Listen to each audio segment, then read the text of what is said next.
So everybody, we've been working remotely for 13 years. Well, me for 8 years, you for 13 years, and we're all here for you. So very good chance you've been forced to work from home. You don't know what's happening. You can't focus. You can't do anything. We're here for you. This is live Q&A, live on Facebook, live on Instagram. Bring us questions and we'll answer them and we'll help you out. Yeah. All right.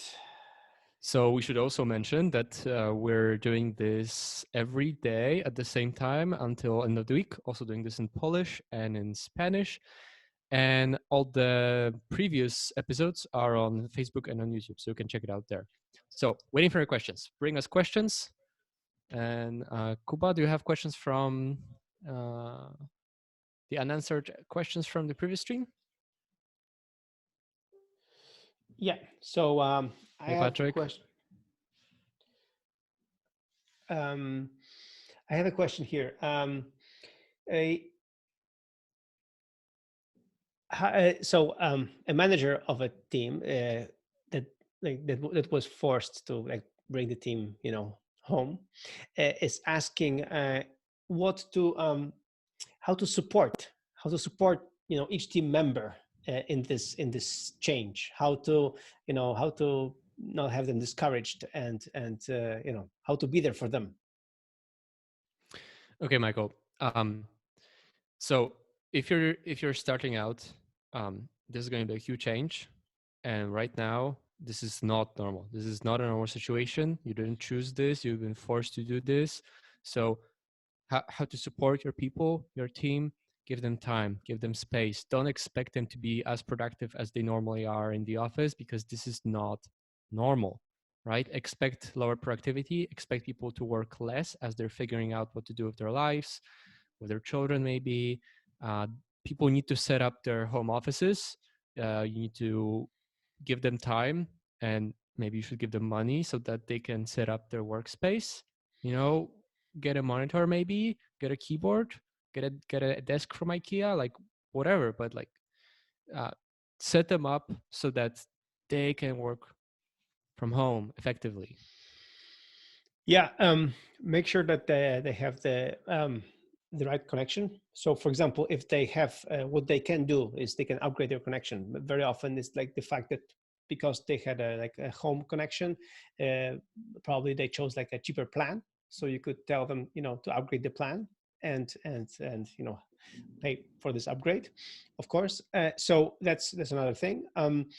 Also, I think figure out a way to share your internal tips and tricks for your with your team. Like like we mentioned in the last episodes, we use Slack to communicate, like as a chat room. So this way to set up a chat room, any kind of a chat room for people to be able to share their their situation. I think it's a good idea to like have this, convert this into a support group, I would say. And yeah, and then try to figure out ways to communicate, like what we also mentioned in the past shows, like figure out like how we communicate now, like how we're gonna send each other messages, how we're gonna send each other tasks, how we're gonna get stuff done together. And Yeah. I'm sure like for what we do also in Nozbe is like a weekly check-in. So weekly we have like weekly status meetings, or as you mentioned yesterday, in the dev team, you can start with a Scrum meeting, like with daily stand-up meeting. Use tools like like Zoom, maybe Skype, any other video conferencing tool to do a check-in. So not too often, as you mentioned, maybe for daily, one day, like every day for the dev team, or maybe like I do, like once a week, for example, every Monday. So we can just chat for an hour, like see how like explain how our week went and talk about our future week. This way, people can just still feel that they are part of a team. All right. So people on Instagram and on Facebook Live, tell us, write us in comments. What are your questions? What are your struggles? And tell us if you're working from home for the first time, or is it not your first time? Tell us. I'm really curious. What's the split?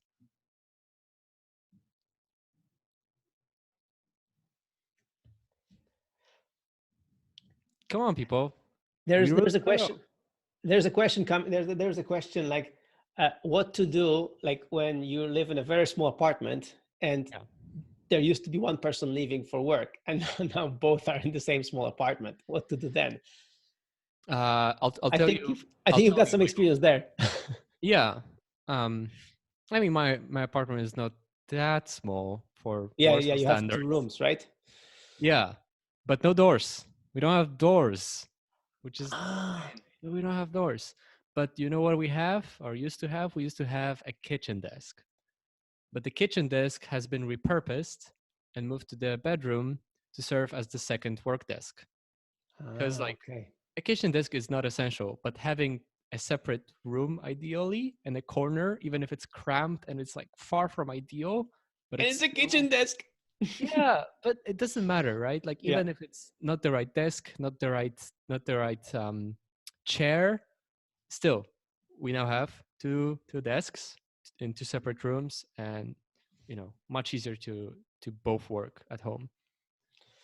All right. Yeah, this can be really crazy. I mean, this is crazy with now that we have kids and like no school is closed. So today, for example, I was a very bad parent. I let my kids, you know, take the iPads much earlier than usual. I was like, just go play. Just just don't annoy me. Today I was really like, I wasn't in the mood of playing with them. It was bad. Yeah. Just to add one more thing about what to do about a cramped apartment. Well, think about this. This is not going to last a few days. This is going to last at least a few weeks. So Yes. rearrange your furniture. And even if it's like Yeah. the arrangement is weird and makes no sense and it's not the way you do it normally, if you had time to prepare, well, you don't. You didn't. So just do whatever it takes to have like a corner, if possible, in a totally wrong room with the wrong furniture to have a dedicated place for work. If that's only possible, do it. All right. A question from Mike St. Pierre. An honest question. Is 6 quality hours of work per day enough, or should we insist on a full 40-hour week? Um, I don't know about you, Mike, but I like there's no such thing as 40 quality hours per week. This is an illusion. This is a myth. Yeah, I work 40 hours per week normally, not in the last week. Well, maybe I've been at the computer for 40 hours, but I've not been proactive as much. And this is norm. This is supposed to be normal for me, right? But like even if you're 40 hours at work, there's distractions, there's stuff that's shallow, there's stuff that can wait. For almost any job, there's stuff that's inessential and can wait. If you can squeeze the 6 hours and not 8, that's enough, right? And this forces you to be more creative, to like really focus on the most important things for you to survive this turbulent period. Yeah. It's like in law firms they have this phrase billable hours Yeah. and hours. So billable hours are the hours you charge your customer for, right? Mm-hmm. And in the law firms, like I know that because my wife is a lawyer, so I know that in some law firms, what they do is they, like, for example, 2 lawyers can have like 3 assistants. Why? Yeah. Because the assistants are trying to do everything for these lawyers so that the lawyers can maximize their billable hours, so they can be really productive and really spend only time on the cases, right? Because lawyers charge hundreds of dollars per hour. So this is where the assistant's salary is not that important, because it actually it's being paid for, like, for just a few days of the work of one lawyer. So that's why they optimize for that. But some law firms are doing it a smarter way. They don't hire assistants because they want to save money on assistants. So they still insist on having like 6 to 8 billable hours.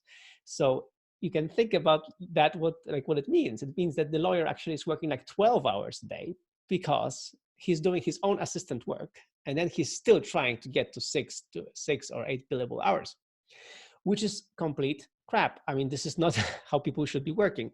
So I think it's the same thing here. Like people when they work at home, uh, I don't think they are able to give me 8 good hours. If they can give me 6 good hours of work, it's great. But but as many good hours as possible, as many hours in real, like real deep work, and in real, like a good meeting, well designed meeting. We'll talk about it tomorrow. Um, and for that, like people can, like that's why when you work at home, you have to optimize for that. And especially now in this moment, in this period of uncertainty, people will not give you 40 hours. Like this is not possible. But what they will do, they will understand that now that they have kids and they have somebody, they have, like, everybody's at home, they will really appreciate having like even 2 or 3 hours like of uninterrupted time, and they will just plow through, be really productive. Then they will get back to the families, and then again at desk, then an hour there. So I think what you should tell your people, and to optimize for these uninterrupted stretches of time, that when you have an hour, just seize the moment, seize the hour, just do as much as you can, because then your kids may be back. All right, moving on to the next question. Pavel was asking, how about distractors? I mean, other people at home or a console? Okay, so a couple of things that we've kind of already discussed, but distractions are the enemy of productivity. It doesn't matter if you're at home or in the Anywhere office. really. Anywhere really. Home and office have their own kinds of distractions. If you're used to working in the office, you might find working from home more distracting initially, because you've grown used to do the stuff that's really distracting in the office, like people tapping all the shoulder all the time, but they're not used to the home distractions. But this is really important. So for other people at home, you need to set clear expectations. And it's best if you set a schedule for work and say, I'll work from this hour to this hour, or maybe into chunks, but tell them you'll work in these hours. And unless I communicate that I'm free, I'm having a break, please don't talk to me. I'm at work. I may be at home, but I'm at work. I'm working. Might be more difficult to explain to your dog. As for a console and social media is also a killer of productivity. So use any technical means necessary to do it. I recommend you delete social media from your phones. Please do this. There's also many apps to control distractions on social media. For example, for the Mac, there's the app called Self-Control. I should have checked before the show for equivalent apps for Windows, but there are apps like this. Just look for like social media, like distraction control, and you'll find apps where you can specify, facebook.com, twitter.com, instagram.com, click block for 2 hours, and it will not allow you to open this on your computer. On your phone, use I forget the Android name. On iOS, it's called Screen time. You can set limits, how many minutes per day, or just like put your phone in a different room. But take breaks from work, and then maybe you can peek for a few minutes to social media if you need to. But specify a place, a device at home, which is your work, and when you're there, use any means necessary to avoid distractions like social media, because it will suck you in, especially at a turbulent time like this when there's stuff happening that sucks you in to read about it. We are people. People are weak. We cannot, like, we don't do very well, self-control and stuff. So we should, be our worst enemies. Like, we should, make sure that we optimize like the biggest barrier of entry. If it takes us lots of time, like I remember that for you to log into Twitter, you have to just log into Twitter, and then to authentication, like it just so many steps, you don't do it. But if it's just a flip of the phone and you're on Twitter, then it's a problem. Yeah, and thank you so much, Kuba. The app for Windows that does what self-control does is called Cold Turkey. Like cold turkey, going cold turkey on social media, cold turkey. So download Cold Turkey if you're using Windows.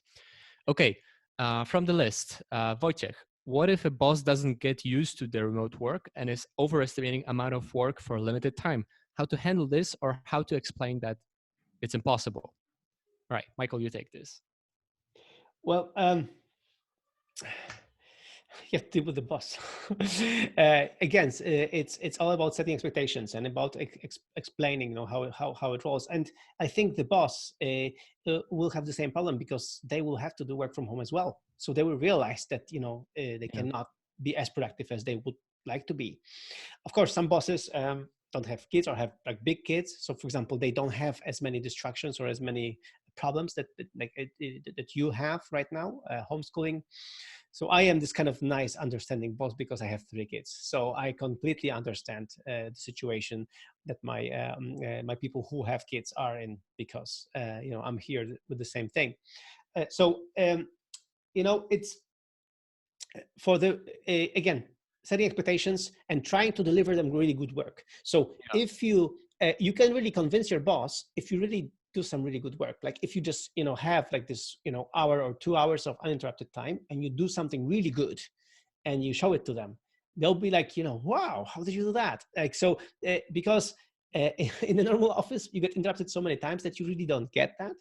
And I recommend really our future episode of the podcast about core hours. So this is a concept that I developed for myself, how to find this moment, to really do deep work, and how this helps me do some really good work. So I think demonstrating you're really actually getting stuff done is already like meaningful stuff done. Will show your boss that like you're very productive, even if some things, for example, take you less than I mean, it's not about lying how much things take you, but for example, some things, some problems are more complicated than they look like. Some problems are easier, but if you just can tackle several problems and then show them really like you've done so many things, I think they will just get used to you delivering stuff, and they won't be asking about your log hours, but they will just ask you for results. So with the results, I think you can prove them wrong. All right, Michael, next question. Marusha Tajczak is asking on Facebook, when Nozbe Teams? Okay, so for those unfamiliar, we've been working for 4 years on a completely new Nozbe product we call Nozbe Teams. This is an app for teams to collaborate efficiently, work from home efficiently, and we've been planning to release it sometime soon. We wouldn't be normally ready because we don't have payments yet, but Yeah. we're releasing it anyway because people need this right now. So we kind of released it. You can download the apps from app stores, but we're still not 100% ready to like make it fully official. So Exactly. So we don't have the new website there to really announce it and show it. But if you go to nozbe.com/teams, you can learn like all about the beta version of the app. But it's not beta anymore. It's real. You can get it from the Android store. If you go to Nozbe Teams, search for Nozbe Teams on the App Store. Yeah, we don't have it yet launched. We have to still iron out some kinks on the website front, on the marketing side. So that's why no big announcement, no nothing. Nozbe Teams is there. The good thing about Nozbe Teams, so when you get Nozbe Teams, and just please do sign up, then when you get Nozbe Teams, you will have Nozbe Teams for free for the next month. So in even the premium version, because Nozbe Teams, the business model will be like this. Nozbe Teams will be free, completely free for up to five active projects and 5 people on the team. So for that, it will be completely free. But now, for the next month of April, Nozbe Teams Premium, which is for unlimited projects and teams up to 100 people, is free as well. So if you have a bigger team and want to start communicating through tasks, communicating like we do, because we use Nozbe Teams to build Nozbe Teams. So if you want to do that, then please go check it out. okay, Mariusz Tajczak is also asking, what are your daily calendars routines? Some examples. Okay, let me tell you really quick about my routine. And seriously, this is sort of stuff me and Michael can talk about for hours. So check out the podcast.fm and search for topics, and you'll see us going into way more detail. But the way I tend to structure my days is something like this. I wake up at 8:30. I start work. I'm usually still in pajamas, but if you're new to for, if you're new to work from home, don't do it. Stay to your routines. Dress up as if you would go to the office to kind of switch your mindset to work. I don't need this because I've been doing it for 8 years. And I start working on the first task. So I plan on Friday the first tasks for every day of the week. And those are tasks that I know will be kind of easy to get into. Like they're easy to start. I'm kind of warming up, but they're not meetings, they're not distractions, they're not what we call shallow work.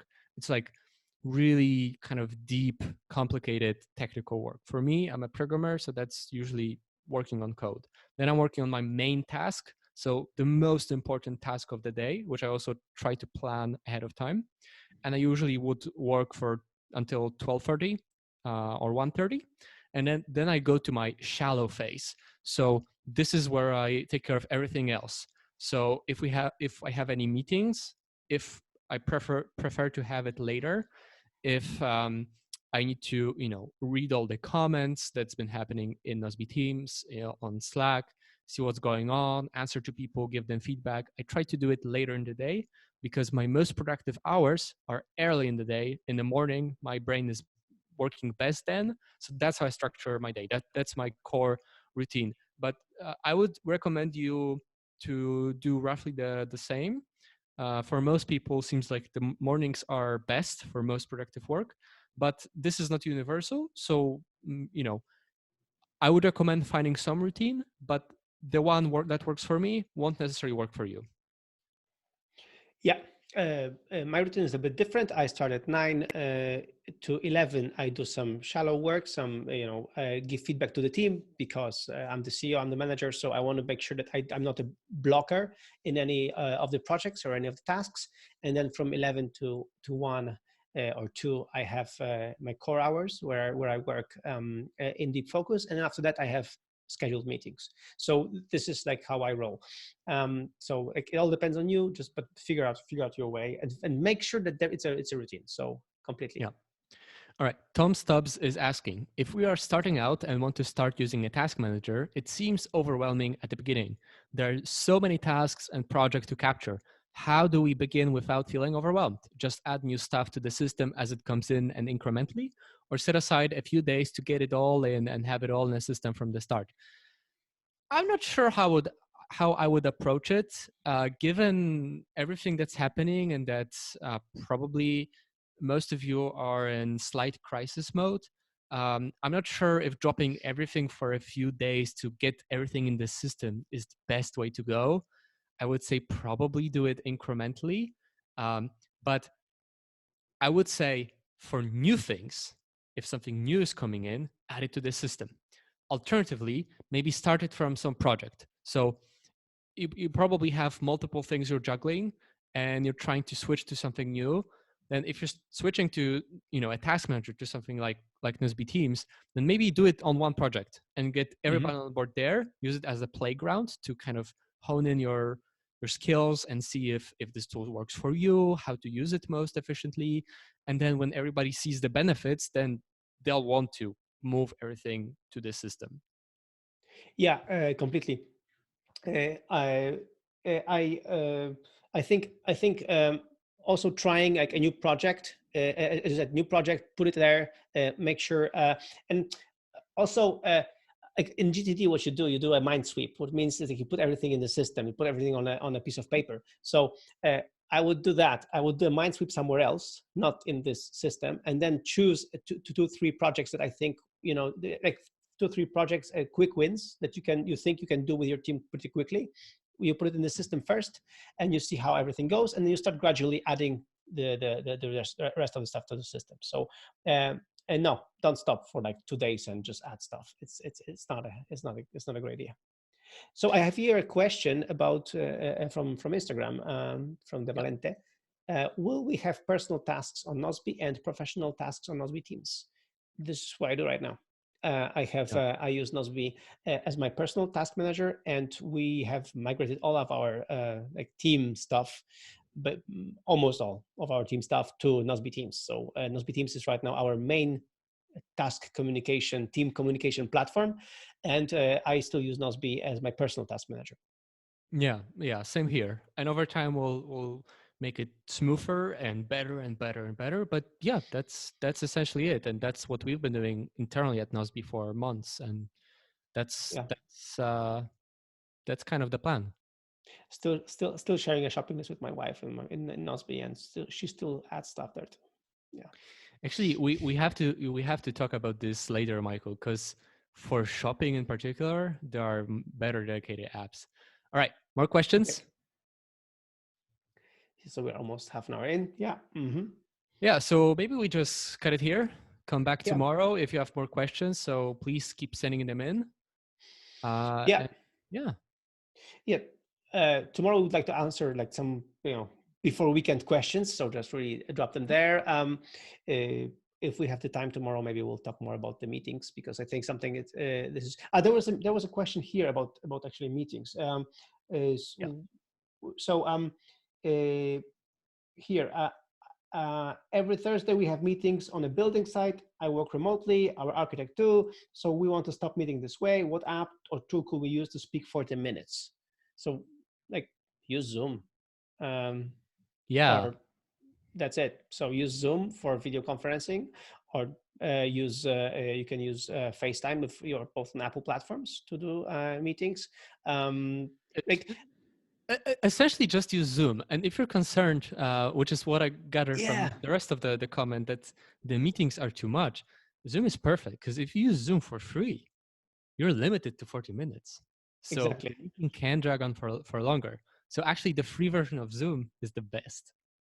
Yeah. It's really cool, especially if you have meetings with several people. Yeah. And then you see that you have only 10 minutes left to end of the meeting. People are like kind of rushing to really finish this off, which is really good. And it, like kind of, yeah, that's true. All right. All right, So let's cut this and see you okay, tomorrow back at the same time. And also 5 hours earlier in Polish and 4 hours earlier than that in Spanish, if those are the languages you speak. And yeah. bring us more questions. See you tomorrow. See you tomorrow. Peace. Right.